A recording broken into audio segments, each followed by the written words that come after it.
sobre os assuntos mais relevantes da semana, com Paulo César Prado, Marcelo Santos e Fernando Pereira.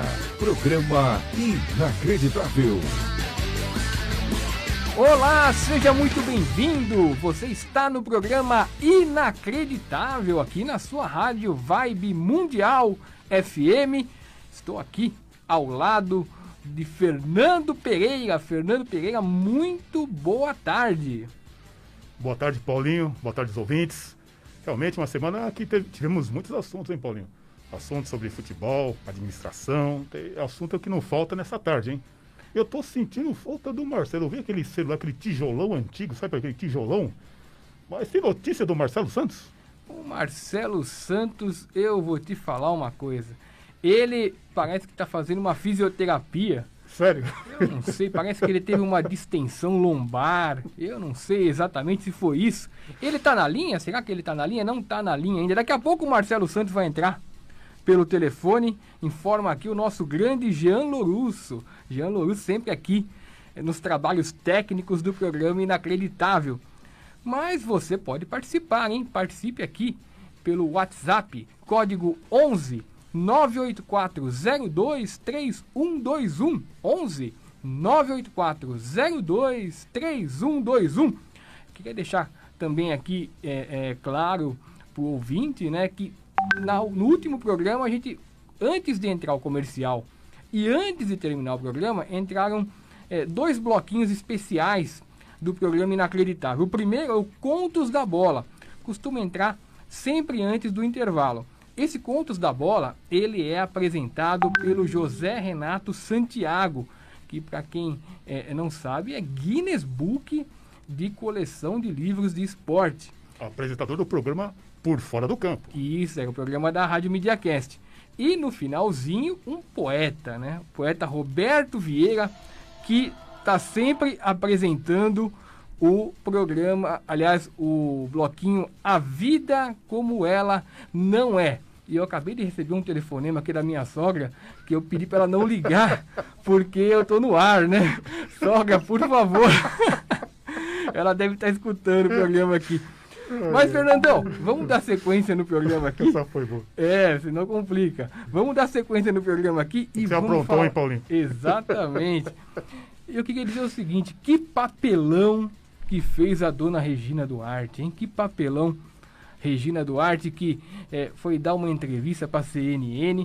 Você sabe que eu tenho uma opinião sobre a Regina Duarte. Primeiro vamos falar assim, resumidamente, né, o que ela falou para a CNN. Ela praticamente fez uma exaltação à ditadura militar. Ela debochou das pessoas que sofreram tortura naquele período. Realmente deplorável, né? Além do que, depois de tudo isso, a Regina Duarte, ela distratou não apenas os repórteres, os apresentadores que estavam questionando. Ela tem a obrigação de responder. Ela não sabe ainda que ela é ministra, ela é secretária de Cultura do Brasil, não secretária do Bolsonaro só. Então ela tem que... Pode separar as coisas. Exatamente. Então a dona Regina distratou o telespectador, distratou os repórteres e distratou também a atriz Maitê Proença, que, como representante da classe dela, tinha questionamentos e colocações a serem feitas para a Regina Duarte. Bom, e eu tenho a seguinte opinião sobre a Regina Duarte, não sei se você concorda comigo, Fernando. Eu acho que a Regina Duarte, durante muito tempo, ela teve a principal interpretação da vida dela, que foi a de namoradinha do Brasil. Isso era uma interpretação melhor do que a Vilva Porcina.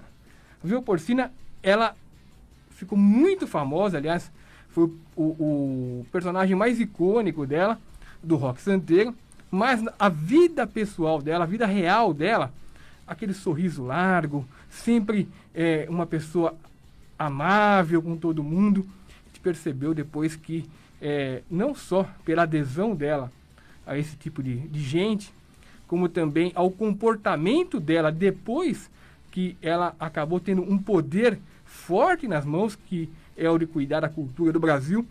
O comportamento dela mostrou bem que a dona Regina Duarte, ela é chegada ao autoritarismo, ela é chegada também à intimidação, E eu acho, Fernandão, o seguinte, que ainda bem que foi descoberto esse perfil dela a tempo, para impedir que os livros de história a tratassem no futuro como gente de bem. Então, em relação a isso, a minha ela nunca me enganou, né? Porque sempre ela foi ligada ao autoritarismo, né? Sempre em apoios, assim, em relação aos próprios candidatos, né? Ela sempre teve essa visão. O que me incomodou foi a frieza que ela tratou em relação às mortes, né? Por exemplo, na ditadura, as pessoas que morreram, tinha que morrer mesmo, que as pessoas vão morrer e tal. E também a frieza naquele momento que ela falou dos artistas que morreram, né? Ela teve um certo momento na entrevista que ela disse que escreveu uma carta, né? O Aldir Blanc e tal, só que foi desmentido pela própria filha do Aldir Blanc, que disse assim que essa carta não foi escrita por ela, que foi uma outra pessoa que escreveu, quer dizer, e ainda mentiu assim tudo, ela falou que prefere não fazer homenagem, ela preferiu escrever, só que nem isso ela fez, né? Então ficou pior ainda quando você tenta consertar uma coisa que você não fez, ainda Exatamente. você mente dizendo que procurou escrever, sendo que isso não é verdade. Exatamente. Bom, já está conosco aqui Marcelo Santos. Mas, Marcelo, que história é essa de distensão lombar que você teve? Explica pra gente. Boa tarde aí, os amigos de São Paulo. É que a atividade física que eu tenho uma treinadora aí da academia que eu faço. Eles chamam ela de fisioterapia, não sei porquê, é a personal que eu tenho. E enfermeira. Eu não gosto de falar enfermeira, porque elas são assistentes minhas, entende?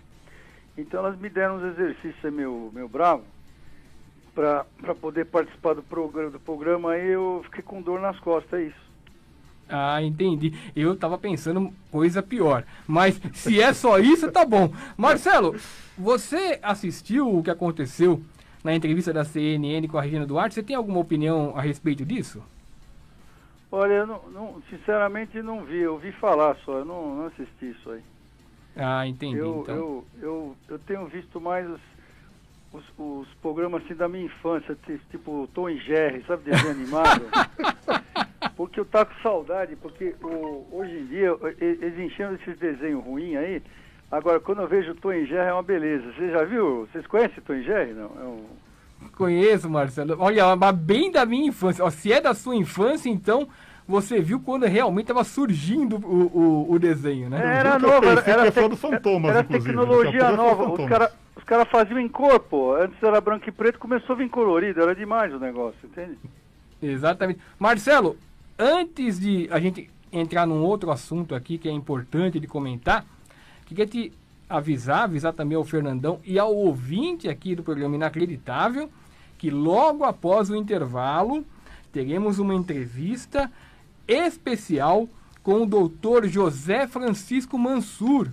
José Francisco Mansur é advogado, fundador do escritório Ambiel Mansur Belfiore e Malta, ex-diretor jurídico e ex-vice de marketing do São Paulo, coautor do projeto Sociedade Anônima do Futebol, que se transformou em projeto de lei, protocolado no Senado pelo senador Rodrigo Pacheco, do Democratas de Minas Gerais. Sintetizando, é um projeto de clube-empresa. Aliás, está dando o que falar entre os políticos e entre a cartolagem do futebol, porque é um projeto realmente muito interessante, um projeto moderno, mas que não está trazendo, como os clubes querem, aquela moleza de refinanciamento de dívida, refinanciamento fiscal. Então, a gente vai debater bastante esse assunto com ele, viu, Marcelo? Pô, legal. Eu quero conhecer os homens que estão transformando em empresa, porque o Santos podia também, né? Porque o Santos vive com um problema de caixa, que são a maior escola de base do Brasil, mas depois não segura o jogador, né? Porque os garotos são tudo craque e vai embora, entendeu? Então muito legal, viu? Parabéns por ter trazido. Aliás, eu queria pedir desculpa, Fernandão, boa tarde, eu esqueci de dizer Marcelo, boa tarde. Boa tarde. A todos aí os ouvintes queridos, da grande Rádio Vibe Mundial, foi FM Mundial, muito obrigado aí Então, parabéns aí, então, um abraço a todos. Tamo na jogada aí, vamos lá. Exatamente. Bom, segunda-feira à noite, o CORE, que é o Comitê de Orientação do Corinthians, finalmente vai se reunir para avaliar as contas do Corinthians. E vai ter trabalho, hein? Vai ter trabalho porque a diretoria do Corinthians já está fazendo uma espécie de armação para atrasar essa votação, mais ainda porque o Conselho Fiscal do Corinthians, hoje, sábado à tarde, ainda não recebeu a documentação que comprova receitas e despesas do clube. Provavelmente não receberá também no domingo. E como a reunião é na segunda-feira, existe uma prática que eles costumam adotar, que é entregar essa documentação em cima da hora. Entrega em cima da hora e obriga o cara depois a dar o parecer ok, dizer, não, se você não der o ok vai prejudicar o clube, aquela coisa toda, e o cara dá o parecer sem olhar nada. Espero que não caiam nessa novamente, porque a situação é alarmante, Fernando. Olha, o Corinthians tem, para você ver aqui num resuminho do problema, o Corinthians tem 105 milhões de reais para pagar de aquisição de jogadores ainda. Quer dizer, o Corinthians está devendo 105 milhões de jogador que contratou passado, não que vai contratar ainda. Desses 105 milhões, tem um escândalo, que é a contratação do jogador Ramiro, que o André Sanches disse que seria de graça, mas o balanço mostra que custou 13 milhões de reais. 13 pelo Ramiro. Aliás, mais do que 13. Custou 19. O Corinthians está devendo 13. Então, o Ramiro, que é um jogador, convenhamos... De esquema tático. Exatamente. Custou 19 milhões de reais e o Corinthians ainda deve 13. Outra situação complicada. O Corinthians, nos últimos 12 meses, ele tinha previsto um superávit de 650 mil reais. Sabe qual foi o resultado? Não. Déficit de 177 milhões de reais em um ano. Em apenas um ano. Desses problemas que o Corinthians tem, o Corinthians tomou 90 milhões de reais em empréstimos, sendo que boa parte dessa quantia, quase um terço, tomou do Banco BMG, que é o patrocinador do clube. Quer dizer, é uma coisa muito estranha. Paulinho, só um adendo também, tem aquela questão do Jô. A negociação do Jô também não está bem explicada, né? Que disseram que o valor foi tanto, na verdade, é mais ou menos assim, na proporção. Que a venda foi de 5, na verdade foi 9. Sabe, é uma proporção errada, assim, em relação ao cálculo da negociação. É um né? jogador ligado a essa gente do BMG, que é ligado aqui a Jogar Bianca, é ligado a todo esse pessoal. Bom, o Corinthians tem como dívida total 765 milhões de reais, sem contar a dívida do estádio. Sem contar a dívida do estádio. Dessa dívida de 765 milhões, aí é a coisa mais grave ainda, muito mais difícil de honrar. 239 milhões tem que ser honrados até o final do ano. É o final do ano agora. Quer dizer, é impossível. O Corinthians não está conseguindo pagar a conta de luz. Como que vai honrar 239 milhões até o final do ano? E do dinheiro do pagamento do estádio, só a partir dos jogos, do público, né? Exatamente. E sem o público através dos jogos, essa dívida vai aumentando cada vez mais. Exatamente. Marcelo Santos, mas não é só o Corinthians que tem problema não, hein? O seu Santos não tá podendo inscrever jogador porque tem 4, 5 ações na FIFA sendo cobrado por calote.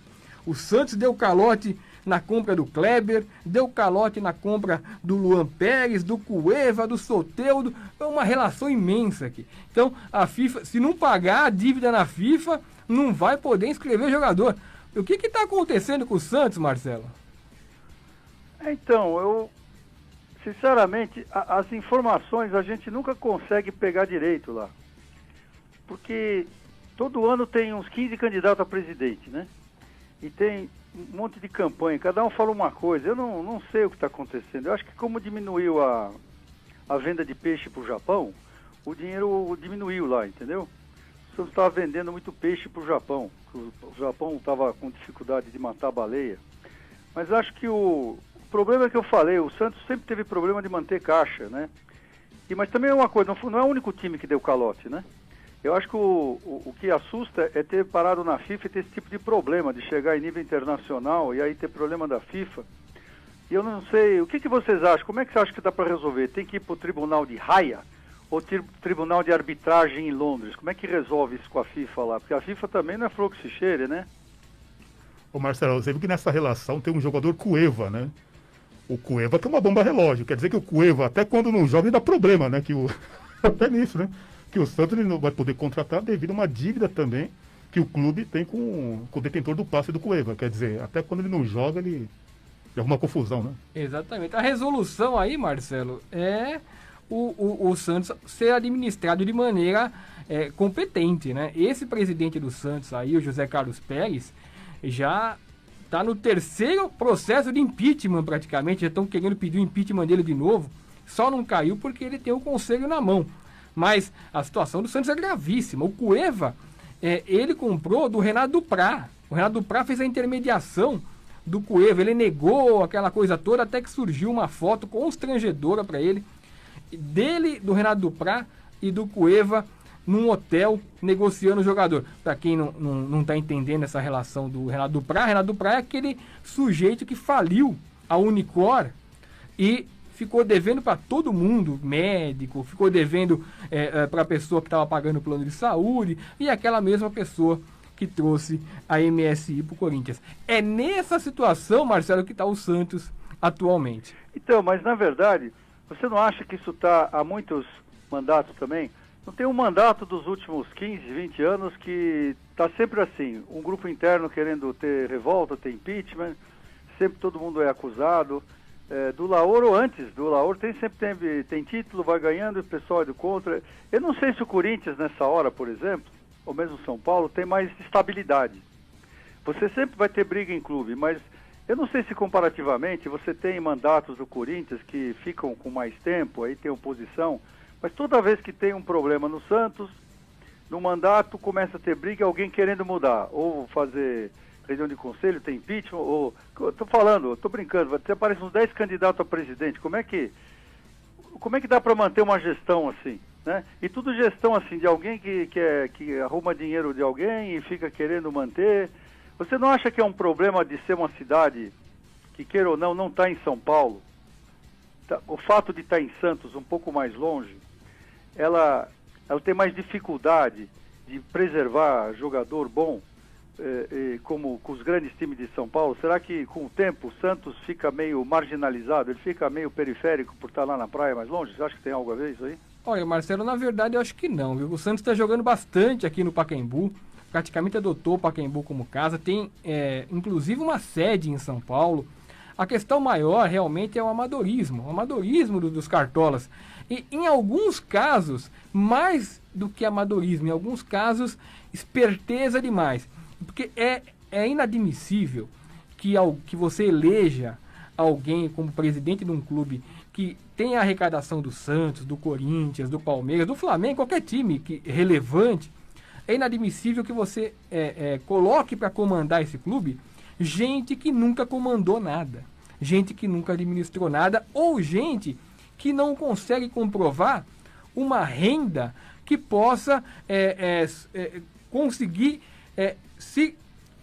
a subsistência própria, porque o presidente de clube não recebe salário. O presidente de clube não recebe absolutamente nada. Você vê no caso, por exemplo, do presidente do Corinthians, o André Sanches. Entrou no Corinthians morando de aluguel na Lapa. Hoje está milionário. E há anos ele não recebe salário. O único salário que ele recebeu, que se tem notícia oficial, foi do tempo que ele foi deputado federal. E evidentemente, juntando tudo que ele ganhou, não dá para ter o que ele tem. Tem um caso agora, eu vou falar de um caso agora importante para você ter a noção de como são as coisas. Como o São Paulo teve um presidente recentemente, que foi presidente da OAB, o Carlos Miguel Aidar. Carlos Miguel Aidar foi expulso do São Paulo, acusado de corrupção. Um caso grave, um caso realmente em que parece que ele colocava a noiva dele para fazer alguns negócios, né? Noiva, esposa, sei lá, que era a Sinira Maturana. O Aidar, quando entrou no São Paulo, até onde eu sei, o escritório estava mal das pernas. Hoje não está mais. E para você entender a gravidade que foi o Aidar para o São Paulo, na última semana, um sujeito de nome Jack intermediou um negócio no governo da Bahia e intermediou a compra de 600 respiradores. Então, o governo da Bahia, através desse Jack, que se dizia CEO de uma empresa chamada Ocean 26 dos Estados Unidos, ele intermediou essa compra, 600 respiradores. E o governo da Bahia assinou um contrato para pagar depois que o material chegasse na Bahia, o que é uma coisa óbvia. Mas aí esse sujeito chegou no governador e falou assim, olha, os chineses falaram que só vão liberar o material com dinheiro na frente. E ele, aquela coisa toda, aquela conversa, o governo desesperado porque estava acentuando o caso do Covid, e o governo aceitou mandar 80% do valor na frente, 49 milhões de reais. Sabe o que aconteceu? O material nunca chegou, esse negócio não existia, era fajuto, a empresa não existia e até hoje estão atrás desse Jack. Sabe quem é esse Jack? Esse Jack é o mesmo intermediário que o Carlos Miguel Aidar levou para o São Paulo para fazer o negócio com a empresa Under Armour, que é uma empresa de material de jogador, camisa, tênis, tudo. Então, esse Jack recebeu 18 milhões de reais de comissão. E na época foi tratado como laranja, não sei se mas foi tratado assim, do senhor Carlos Miguel Aidar. Tempos depois, o senhor Carlos Miguel Aidar foi expulso de São Paulo. Quer dizer, é difícil. É essa gente, esse tipo de gente que trabalha no futebol brasileiro. Então, só uma pergunta. O que você acha? Os clubes, por que não viram realmente uma empresa assim? Sempre tem grandes também industriais, empresários que muitas vezes participam. E tem um problema de arrecadação e controle. Por que não tem um sistema de auditoria primeiro?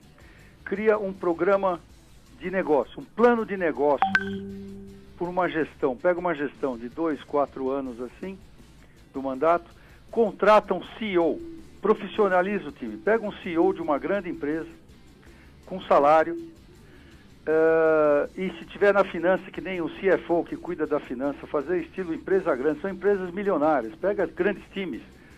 O Santos é um grande time, de nome, o dinheiro também tem grandes vultos, Corinthians, São Paulo, Flamengo, são times de muito... O que você acha, Paulinho, Fernando? Será que o Brasil já não demorou para entrar numa fase de criar uma verdadeira empresa com totalmente transparência, com contas auditadas, pega uma empresa de auditoria contratada para fazer como qualquer empresa tem, e você tem um executivo para tocar o clube, para tocar os negócios do clube, o andamento do clube, profissional mesmo. Você tem um conselho, você não tem um dono de um clube, e se tiver um dono aí precisa definir se vai ter ações, se não vai ter ações, mas como uma organização privada, tem um conselho e tem que ter responder, prestar contas às ações e publicar isso em público. Isso já não ajudaria, primeiro, a limpar os problemas, aumentar a eficiência do clube, diminuir a chance de ficar sempre no negativo, diminuir a chance de ter negociatas e ter sempre um fluxo de caixa bom para poder investir em jogadores e captar também. Marcelo? Captar financiamentos. O que você acha? Marcelo, quem vai responder isso pra gente logo após o intervalo é o nosso convidado. Nosso convidado que está realmente gabaritado para esse tipo de... Muito mais do que eu. O José Francisco Mansur, doutor Mansur, na volta do intervalo. Marcelo, um grande abraço para você, que eu sei que você vai ter que voltar para a fisioterapia. Eu tenho. Obrigado pela participação. Então, acho que você gostou da minha pergunta. Bem antes do intervalo, preparando a entrada do nosso amigo Mansur, um grande abraço a ele. Pena que não voltar junto. Eu vou ter que voltar no asilo. No asilo não. Eu tenho que voltar para a recuperação onde eu estou. Um abraço a todos, Fernandão, a rádio, os ouvintes. Obrigado. Obrigado, Marcelo.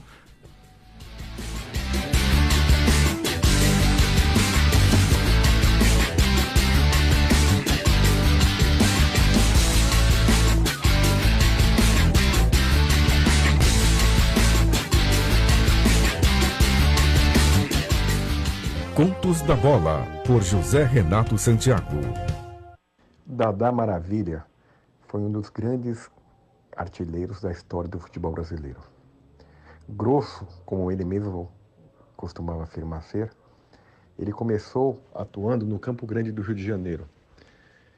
E por conta da sua má atuação em campo, ele teve que combinar com o técnico Gentil Cardoso para que ele ao menos permitisse que ele treinasse na equipe mista do Campo Grande.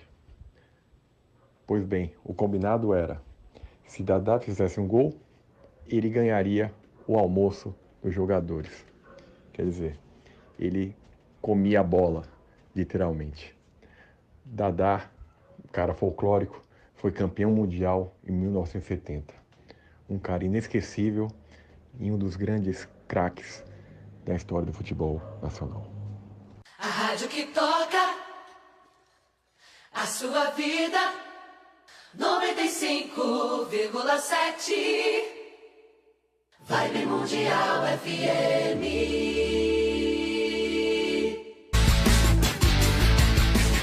Estamos de volta aqui no programa Inacreditável.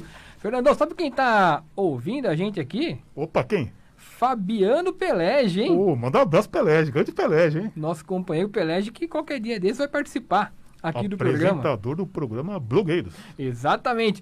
Quem está conosco também é o Ciborgue do Corinthians. Ciborgue do Corinthians, que é atuante nos bastidores do Parque São Jorge e está lá brigando com todo mundo para ver se consegue reprovar as contas do André Sanches. Bom, mas quem está conosco agora na linha, vai entrar aqui, é o nosso convidado de peso, que é o doutor José Francisco Mansur. Doutor José Francisco Mansur, que junto com o Rodrigo Monteiro de Castro, eles participaram de um projeto revolucionário para o futebol.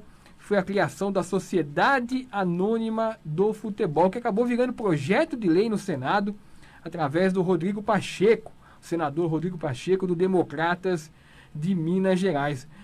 Seja muito bem-vindo, doutor. Obrigado, boa tarde a vocês, estou feliz de participar do programa, boa tarde aos ouvintes, a todos que estiverem escutando a gente agora. Doutor, o que quer dizer e o que é mais relevante nesse projeto da Sociedade Anônima do Futebol? A Sociedade Anônima do Futebol parte da premissa de que os nossos clubes são organizados como associações desde a fundação da maioria deles, que aconteceu no começo do século XX, para vocês terem uma ideia. Quando eram grupos de amigos que se reuniam e criavam times para disputar aquela modalidade nova que vinha chegando no Brasil, o futebol, vindo da Inglaterra, dos países da Grã-Bretanha. Passaram-se os anos, o futebol se profissionalizou, os clubes começaram a pagar para os atletas jogarem, do outro lado começaram a cobrar uma série de receitas, passaram a fazer parte das finanças dos clubes, cada vez maiores, quer dizer, TV, a profissionalização, as verbas de marketing, tudo redundando no pagamento de salários cada vez maiores, e os nossos clubes continuam organizados como associações. Sociedade Anônima do Futebol é a criação de um tipo societário específico, né, Sociedade Anônima, para que os nossos clubes deixem de ser associações e passem a ser geridos como empresas. Basicamente isso. E qual é a diferença do seu projeto para o projeto que está sendo apoiado pelo Rodrigo Maia, que é o projeto que os clubes basicamente estão tratando como salvação da lavoura financeira, o que nós sabemos que não é bem assim? A diferença básica é que o nosso projeto, ele cria um tipo específico, a Sociedade Anônima. E a partir disso, a gente entende que os clubes vão ter capacidade de obter investimentos e pagarem as suas dívidas passadas, e existe nos dois projetos uma forma nova de pagar impostos para que os clubes sobrevivam no futuro. O projeto do deputado Pedro Paulo, que já está convergindo com o nosso já nessas últimas semanas, mas ele dá a oportunidade do clube adotar qualquer forma de empresa, limitada, SA, etc., e traz uma série de benefícios para os clubes que se transformarem em empresa. Reparcelamento das dívidas tributárias do passado, a possibilidade de pedir a recuperação judicial, uma série de vantagens para quem se tornar empresa. Doutor, boa tarde. Fernando Boa aqui tarde. da Rádio Vibe Mundial. Oi, tudo E bem? parabéns pelo trabalho, viu? Muito obrigado. Uma pergunta que eu tenho em relação ao projeto é que, assim, você falou muito bem da questão, assim, do início, né, do século XX, a questão, assim, daquela questão da sociedade, tudo, né, em relação aos clubes, né, que eles surgiram partindo desse viés, né? A pergunta que eu faço é a seguinte, em relação ao conflito, né, porque o projeto eu acho bacana e tem aquela questão, assim, que haja transparência entre o sócio e os dirigentes dos clubes, né? Claro. E nós sabemos, assim, que tem vários clubes endividados, que fazem as negociações meio que obscuras. Por exemplo, o jogador custou 9 milhões, aí eles colocam como se fosse 13. Enfim, então temos esses pequenos problemas em relação aos próprios dirigentes. É mais ou menos assim, tem aquela questão da própria mata, né? Que os dirigentes eles ganham através disso, os empresários e tal. Você acha que isso é uma das principais razões de que haja um pouco de resistência em relação a esse projeto? Sua pergunta é muito boa. Obrigado. E eu vou dizer algumas coisas que tem tudo a ver com o pensamento que redundou na Sociedade Anônima do Futebol. Nossos clubes são associações. O nosso Código Civil ele tem nove artigos para regulamentar a atividade das associações. E tem a Lei Pelé. A Sociedade Anônima é uma lei de 1976, com mais de 120 artigos, com todos os mecanismos de fiscalização possível e imaginável para proteger os interesses dos sócios, de quem compra a ação, né? O que eu quero te dizer é o seguinte, então você está dizendo que é impossível haver corrupção na Sociedade Anônima? Não, não é. Corrupção no sentido que a gente usa, popular, né? É impossível haver corrupção privada, mal feito, recebimento de valores que não deveriam ser embolsados por quem está na Sociedade Anônima? Não, não é. O que eu posso te dizer é que a forma de fiscalizar é muito mais eficaz, muito mais presente, muito mais forte e pode estar muito mais perto na Sociedade Anônima do que na associação. Porque o país nunca se preocupou em legislar sobre a atividade da associação. Estão lá os 9 artigos, aí a Lei Pelé incorporou alguma coisa para publicação de balanço, algumas outras regras que nunca levaram ao objetivo, que são aquelas relacionadas com desconsideração a dívida deixa de ser do clube e passa a ser do dirigente, no caso de responsabilidade e irresponsabilidade na gestão. Só que isso nunca foi suficiente. A gente está propondo que os clubes entrem num universo novo, onde a gente acha que tem muito mais lei, muito mais forma de fiscalizar do que a gente teria hoje em dia. Agora, eu não estou aqui eu não vou chegar aqui no programa de vocês e enganar as pessoas, entendeu? Pode ficar sossegado. O dia que os clubes forem sociedade anônima, nunca mais vai ter conluio entre dirigente e empresário, nunca mais vai ter conluio entre dirigente e o intermediário de um contrato de marketing. É a prova de corrupção. Não é. Não é. Mas a forma de fiscalizar fica muito mais eficiente. Doutor, Oi. como que vai ser feita essa transição? Qual a melhor maneira de ser feita essa transição entre o atual sistema dos clubes, conselheiro fiscal, presidente, vice, diretor de tudo quanto é modalidade, para esse sistema da Sociedade Anônima do Futebol? Eles vão ter espaço, não vão ter? Como que vai funcionar isso? No primeiro momento, quando o clube cria a Sociedade Anônima do Futebol, ele é dono de 100% dessa nova empresa, certo? Sim. Então, os conselheiros são conselheiros do clube que é dono de 100%. Mas eu quero te dizer, eu preciso dizer isso aqui para você hoje no seu programa. Uhum. Eu não acredito, eu não confio e acho que o sistema político de clube de futebol já deu tudo o que tinha que dar, já chegou no limite e hoje é uma ferramenta que faz muito mais mal para os clubes do que bem. Basta ver a quantidade de clubes em crises políticas eternas e a quantidade de arranjos que tem que ser feito, porque não existe outro jeito de se vencer uma eleição no sistema político, com grupos diversos, partidos, às vezes tem mais partido em um clube de futebol do que tem no país, partidos que aquele entra com 7 conselheiros, o outro entra com 9, o outro tem 12, então para o que tem 12 a gente tem que dar a diretoria de futebol, para o que tem 9 a gente dá o financeiro, para o que tem 8 a gente dá o marketing. Eu tenho como falar disso com autoridade, porque eu vivi 9 anos dentro da presidência de São Paulo, vivenciei várias eleições, vários processos políticos e sei que esse sistema político, pior de tudo, o investidor não confia nesse sistema político para colocar dinheiro num clube de futebol. Ele sabe que a qualquer momento determinado grupo político assumiu o espaço por ter um número maior de conselheiros e o investidor pode ser tocado para fora do clube sem nenhuma satisfação, sem nem imaginar o retorno do seu dinheiro.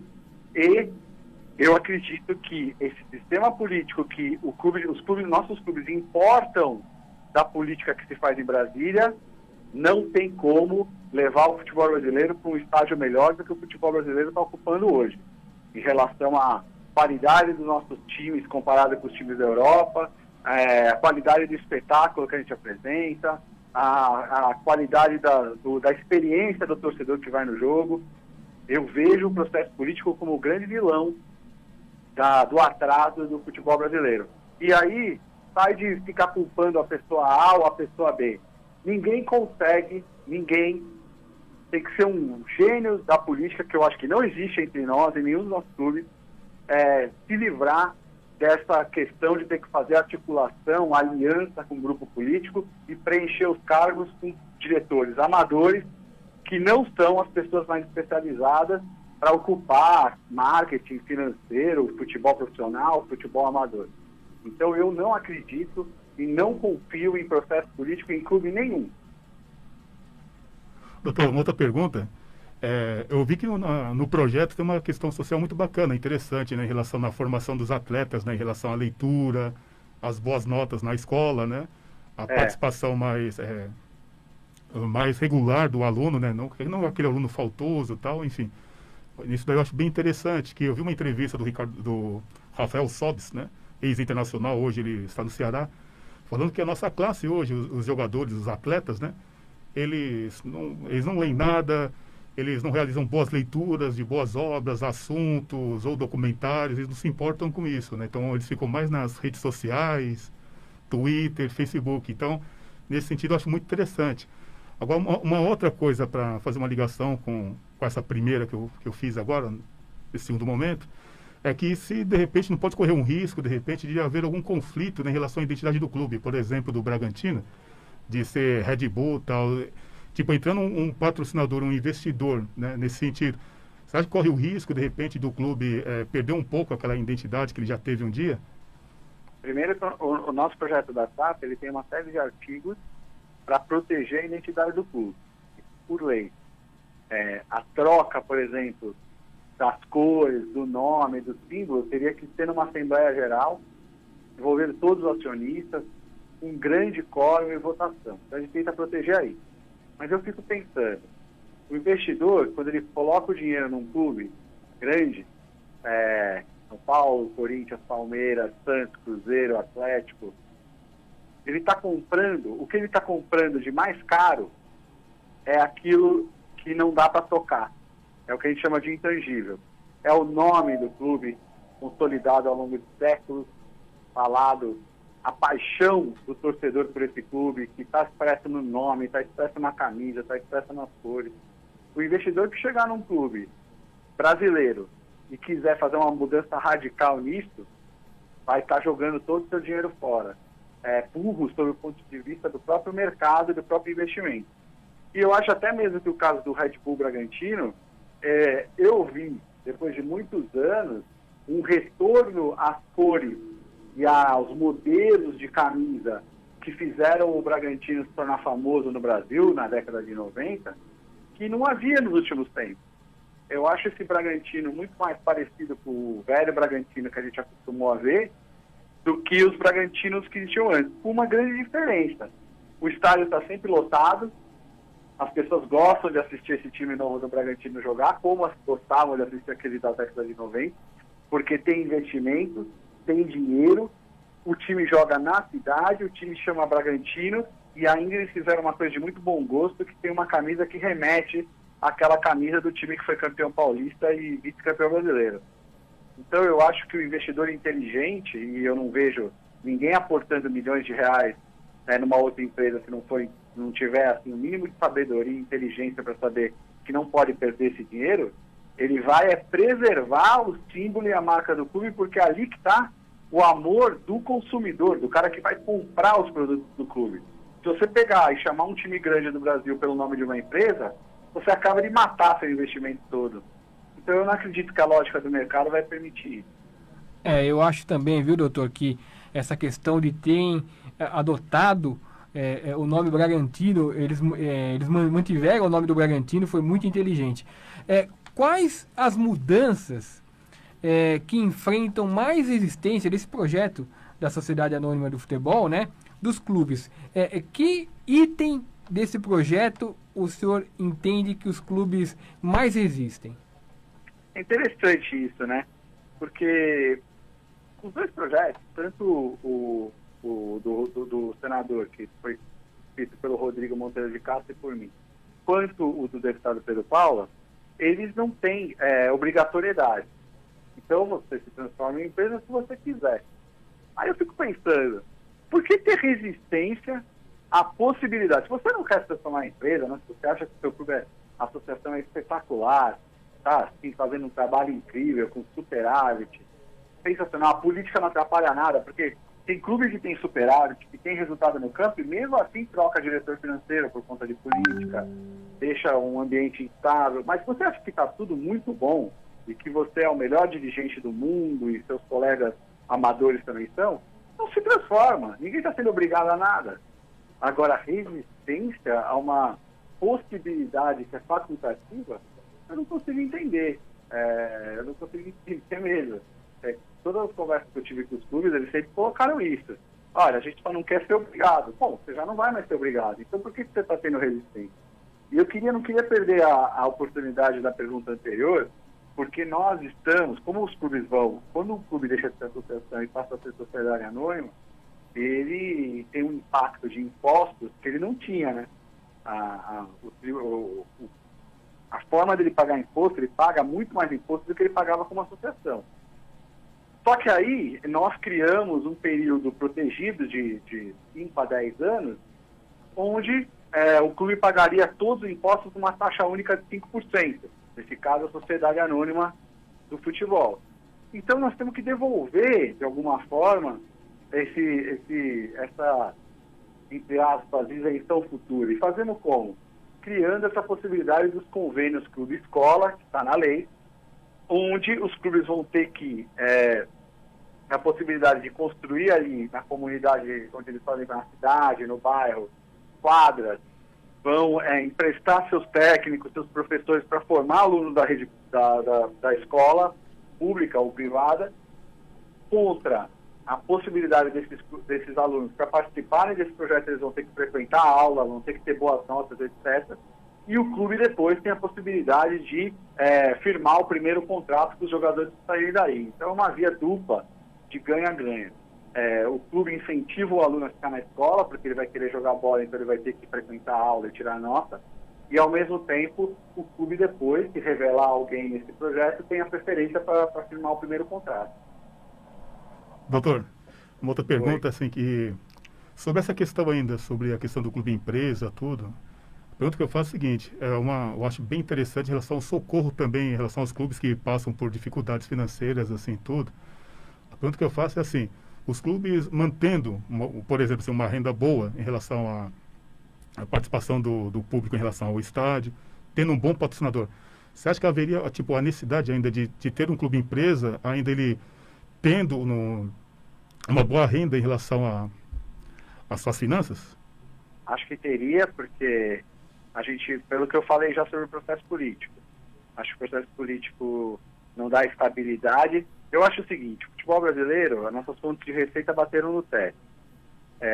Patrocínio de camisa, de uns tempos para cá, as empresas sabem exatamente quanto vale. Tem empresas especializadas que calculam, então não vai mais haver, tirando casos em que situações excepcionais, onde o patrocinador tem algum desejo de fazer parte da política do clube, etc., o patrocínio vai ficar nos valores que a gente está vendo hoje. A TV, no último contrato, já teve concorrência, ela pagou um valor que já está bem perto daquilo que ela consegue receber de volta em cota de publicidade. Nossos atletas, a Europa só se interessa por atletas de 18 a 21 anos. Fora disso, você tem que vender para o que a gente chama de mercado secundário, mundo árabe e oriente. A gente só tem um jeito de arrumar dinheiro novo para o futebol brasileiro, que é criando as ações para que os investidores possam comprar uma ação do clube. E não fazer esses contratos de parceria que a gente vivenciou na década de 90 e a gente viu que todas as experiências eram erradas. O investidor tem que ser acionista para ter segurança no seu investimento. Bom, isso não se faz com a associação não tem acionista. Então, se a gente quiser dinheiro novo no futebol, mesmo que os clubes que estão bem financeiramente, conseguindo resultado no campo, como é o caso do Flamengo, você vê que ali existe uma instabilidade política, troca de cargos. Essa política do futebol, ela afasta o investimento. As pessoas já não querem mais correr esse risco. Então, eu vejo como saída para o futebol brasileiro ganhar as receitas que ele merece, porque não é possível um clube do tamanho do Flamengo ter receita de clube médio da Inglaterra, sendo que o Flamengo tem 40 milhões de torcedores, e vale o mesmo para o Corinthians, vale o mesmo para o São Paulo, para o Palmeiras, para o Vasco, na ordem dos clubes que têm as receitas maiores, pela quantidade de torcedores que os nossos clubes têm, pelo que é o futebol brasileiro no mundo, nossos clubes têm receitas baixíssimas. Isso só vai mudar se eles constituírem a empresa. Então, por mais que eles estejam bem no âmbito brasileiro, eles precisam de dinheiro novo. Isso só vai vir se deixarem de ser associação e virarem empresa, entendeu? Doutor Mansur, eu acabei cortando o senhor, né? Doutor, muito... Eu só ia falar que é como eu penso, não tenho a pretensão de ser o dono da verdade, mas é o que eu acredito. Não, exatamente. Doutor, muito obrigado pela participação. Realmente foi bem esclarecedora. E eu espero que possamos contar com a presença do senhor quando acabar o Covid-19, quando a gente estiver livre dessa pandemia aqui nos nossos estúdios, viu? Agradeço bastante mesmo a presença, a entrevista do senhor. É isso aí, muito obrigado, fiquem bem, quem estiver nos ouvindo, fique em casa, respeite as orientações dos órgãos de saúde, cuide da saúde da sua família, para que a gente possa em breve retomar a vida normal. Doutor, muito obrigado pela participação, viu? Obrigado a você, um abraço. É isso aí, vamos ouvir agora uma mensagem da Isabela. Isabela, que é nossa ouvinte fiel aqui do Inacreditável. Oi, tio Paulinho. Terminando o programa, vai direto pra casa, hein? Senão a tia Fê vai ficar muito brava. Também quero mandar um beijo para todas as mamães do mundo. E principalmente pra minha vovó Su e pra minha tia Fê. Que beleza, hein? Levei uma enquadrada no final, mas tudo bem. Bom, um grande abraço para todos vocês, os ouvintes aqui da Rádio Vibe Mundial. E semana que vem estaremos de volta. Fernandão, valeu! Paulinho, um grande abraço e um abraço aos ouvintes também.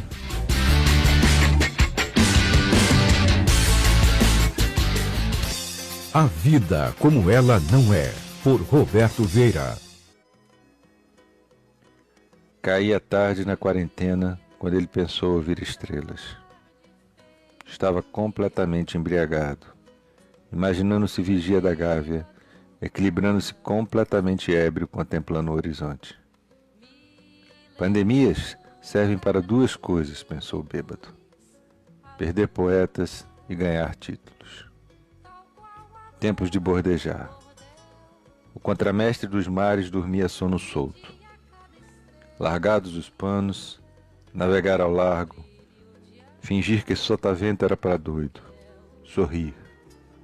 Olavo e Aldir. Olavo se foi do coração com medo da espanhola. Depois do Natal, sentiu-se mal e disse adeus, segundo os médicos, devido aos males cardíacos do ofício da poesia. Porém, a visão do terror da gripe em sua terra o levou a arribar. Luto profundo. O avô do bêbado era fã de Olavo e pensou em também dizer adeus. Já não havia futebol e agora não havia bilac. Meses depois, lá estava o avô do bêbado, trêbado, gritando gol de Friedenreich nas Laranjeiras. Brasil, campeão sul-americano pela primeira vez em cima do Uruguai. A multidão pouco se importando com a volta da espanhola. E assim foi por diante. O avô do bêbado ensinava. Pandemia, o Brasil se tornava figura de proa. Gripe asiática, fomos campeões do mundo. Hong Kong, tri no México. Mas esse foi um tri amargo. O pai do bêbado desaparecera numa tarde de domingo de futebol e nunca mais voltou. Não era nenhuma pandemia, ou antes era, pois a pior pandemia é aquela que nos põe a boca e a língua de quarentena. A pior pandemia é a ditadura quando o homem se torna vírus do próprio homem. E o avô não resistiu ao desaparecimento do filho. E o avô partiu. Desta vez, sóbrio. Foi o tempo em que nosso bêbado ficou mais bêbado ainda. Sua única alegria eram as canções de Elis Regina. Caía a tarde, Aldir e Bosco. Haveria cura. Haveria algum remédio para aliviar aquela noite profunda? Quem sabe uma democracia corintiana? Caía a tarde na quarentena, quando o bêbado pensou ouvir estrelas. Estava completamente embriagado, imaginando-se vigia da Gávea, se equilibrando completamente ébrio, contemplando o horizonte. Mesmo tão bêbado assim, ele pôde ver e ouvir claramente na madrugada 4 figuras cantando. Olavo e Aldir, seu pai e seu avô. Recebe o afeto que se encerra em nosso peito juvenil, pois uma dor assim pungente não há de ser eternamente símbolo da amada terra do Brasil.